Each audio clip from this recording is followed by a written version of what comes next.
2016 में जो केस दर्ज हुआ था वो उन्होंने कराया था क्या वो?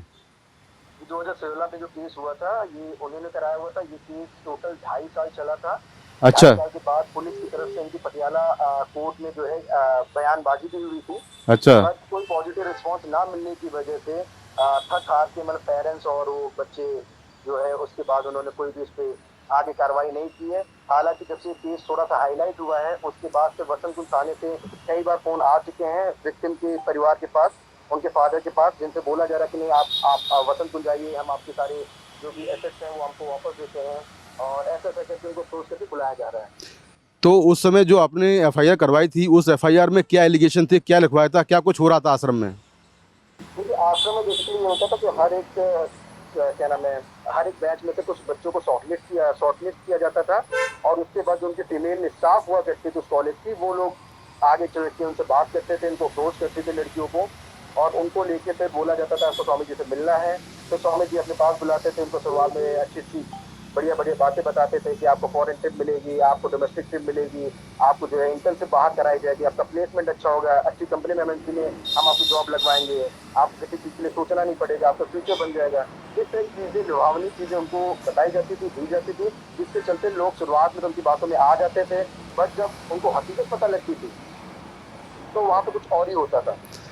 तो क्या जो विक्टिम हैं उनको इस स्वामी ने दुबई ले जाने का भी झांसा दिया था कि दुबई चलना है? बिल्कुल, दुबई तो एक छोटी सी जगह हो गई, मतलब एक तो फॉरेन डेस्टिनेशन, इसके अलावा भी सिंगापुर बोला जाता था, और भी अलग डेस्टिनेशन बोले जाते थे लोगों को लुभाने के लिए, जहाँ पे आपको पसंद है, जिस कंट्री में आपको जाना पसंद है वहाँ पे आपको हम लेके चलेंगे, आपको कुछ भी पैसे खर्च करने की जरूरत नहीं है, 5 स्टार होटल में स्टे करेंगे। क्या विक्टिम का मोबाइल फ़ोन भी छीन लिया था, उसको अकेला कर दिया था? जी फोन छीन लिया गया, तो फोन अभी भी वसंत कुंज थाने में जमा है। अच्छा। और बहुत सारे पुख्ता सबूत है जिसकी वजह से वो फोन को जमा करा दिया गया था, हाँ, और वो फोन अभी तक उनके पास नहीं है। तो ये विक्टिम ने केस को परसू क्यों नहीं किया? 2016 में केस दर्ज हुआ था, फिर आगे ये केस आगे क्यों नहीं बढ़ पाया? ये इसलिए नहीं बढ़ पाया क्योंकि देखिए ये हर किसी के अंदर हिम्मत होती है। हम्म। अगर आप एक फीमेल से पूछोगे तो एक फीमेल इकलौती फीमेल होती है, उसने 2.5 साल अपने केस को लड़ाई की है, हम्म। पर उसके बाद उसके फेवर में ना ही पुलिस की तरफ से ना ही कोर्ट की तरफ से कोई भी चीज उसके फेवर में नहीं आई है। अच्छा। अपना भविष्य के बारे में देखना होता है उसको। उन्होंने अपनी डिग्री पूरी कंप्लीट नहीं की, और डिग्री ना कंप्लीट करने के बाद उन्होंने फिर अपनी उस चीजों को वहां पर छोड़ के, क्योंकि पुलिस की तरफ से काफी बार वो तो ट्रेवल करने में बड़ी दिक्कत होती थी, अच्छा। तो काफी बार वहां पर पुलिस स्टेशन में गई है, और उसके बाद उन्होंने बयान दिए, बोला दिए, बट उसके बाद भी पुलिस वालों ने कोई सपोर्ट नहीं किया। तो बाबा क्या उस केस में बरी हो गया था क्या?